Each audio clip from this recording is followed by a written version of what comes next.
Good morning mga boss, kumusta po kayo dyan? Samahan niyo po ako dito sa ating ongoing project Primera Homes, Primera Subdivision dito sa Barangay San Pedro, Santo Tomas City. Okay? So pasensya na kayo mga boss, ngayon lang ulit tayo nakapag-upload ng ating project. Okay? Samahan niyo po ako mga boss. Let's go! So bali ito yung ating ongoing project mga boss, halos tibag lahat. Okay, so papalitan ng new structure.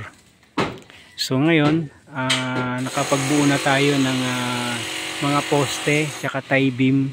The same time yung side wall, okay na rin yung side wall, tsaka yung sa likod, okay na rin. Okay, so yung concrete hollow block natin, so na-install na rin. So ngayon, continuation pa rin tayo. So bali, mayroon pa tayong dalawang poste na bubuuhin. So ito na buhusan na yung pundasyon. So isa na lang doon, naghuhukay na rin si Kuya Danny. So dito naman sa likod, mag-aasinta na doon sa partition ng kwarto at saka ng CR. So ito yung magiging open garage.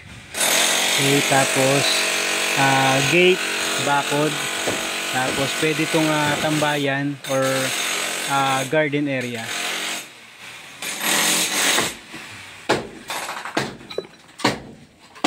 Si Paloma, yan tumitibag na yung dating CR. Dating CR dito mga boss, bali ililipat natin dito. So lahat ng plumbing, babaguhin na natin to. So dito na natin ililipat, laundry tsaka CR magkasama na sa isang area. Ito naman magiging kusina. Tapos ito yung magiging sala.